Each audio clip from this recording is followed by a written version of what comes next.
Hi, my name is Brett Pike. I am a biologist, a PhD student at the Genome Center at UC Davis, where I study the interactions between lettuce and Bremia lactucae, the pathogen that causes downy mildew.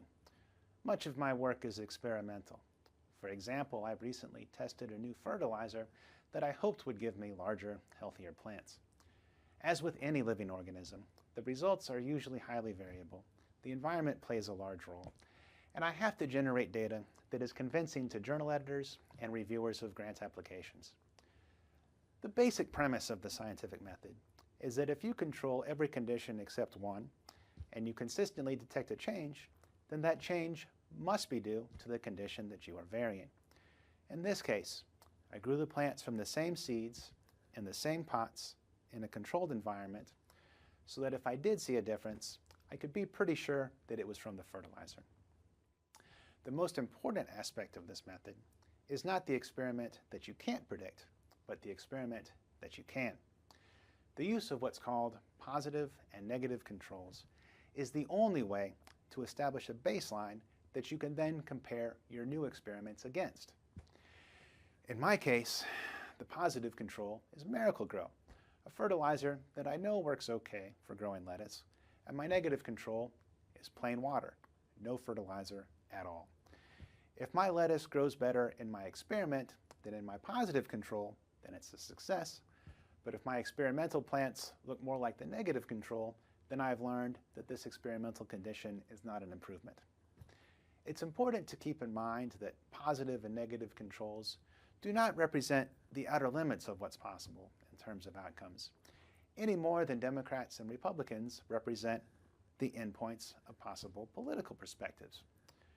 But they do give you a frame of reference that any other experiment can then be compared against, and that any other researcher can also use to compare their experiments against. So if my result is that my fertilizer produces 120% as much biomass as Miracle-Gro, and then a researcher in China does a similar experiment with their favorite fertilizer and gets 140% as much biomass, then we can estimate that their fertilizer outperforms mine by a margin of 20%.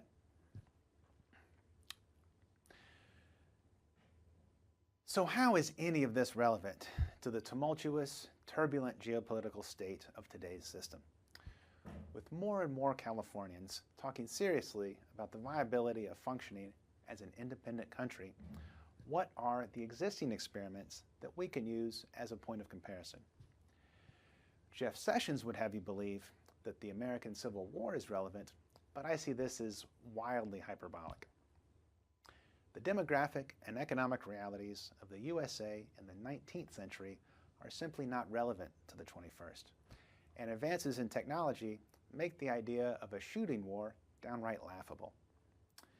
In our hyper-connected, multicultural world, we must look to more modern examples of communities choosing to restructure their borders through a democratic process. California is unusual in that its development owes as much to Spanish colonists as to English, and so it is perhaps fitting that we can today look at England and Spain to perhaps see two possible visions of our political future. In the United Kingdom, which is not very united and has no king, the people have voted by a narrow but legitimate margin to leave the European Union. This is our positive control. The debate is tumultuous, and there have been many efforts to deny the validity of that vote, but as a community, the UK is honoring the outcome and is proceeding with the separation demanded by its people. The negotiations are Byzantine in their complexity, requiring the rewriting of large numbers of regulations and treaties governing the movement of people and goods and the huge sums of money associated with it. But ultimately, a peaceful dissolution will be obtained, and it will be of great interest to the entire world, whether advocates or naysayers will be proved correct regarding the long-term impacts on the economy and culture of both Britain and Europe. .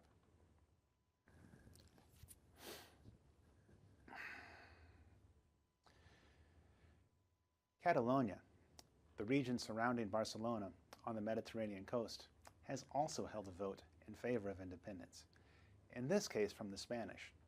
However, so far, their outlook is less placid. Madrid, in an echo of Spain's fascist past, has dissolved the Catalan parliament and imprisoned the leaders of the independence movement. It must be acknowledged that this situation is influenced by a history of terrorism, mostly committed by Basque separatists under the ETA banner. However, this heavy-handed response to a peaceful democratic process is not in anyone's best interest. For now, we can consider this to be our negative control, the worst-case scenario, in which a fragile and authoritarian central government lashes out at a community that has collectively decided to pursue its own destiny. There are many, many reasons why this comparison is not perfect. England and Spain are monarchies, while California is not, until we decide to put crowns on Kim and Kanye, that is. With regards to Brexit, California is in almost the inverse position.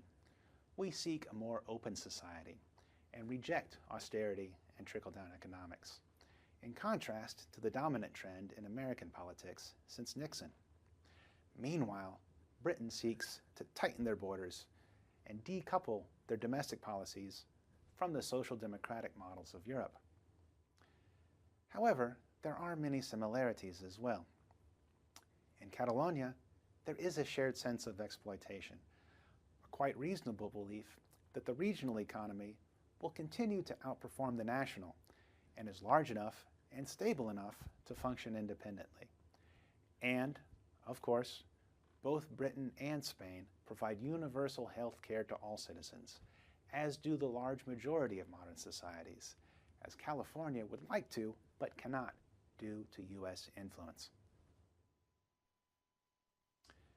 Which of these two paths better predicts California's future, now that the drive for independence is reaching a critical mass?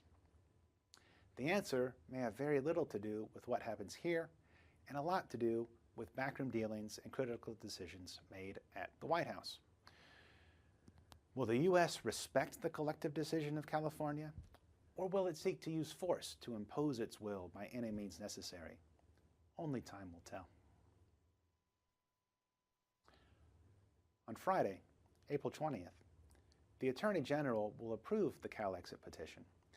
Then for 6 months, signatures will be gathered, and then there will be a vote in 2020 to determine if there will be a vote for independence in 2021.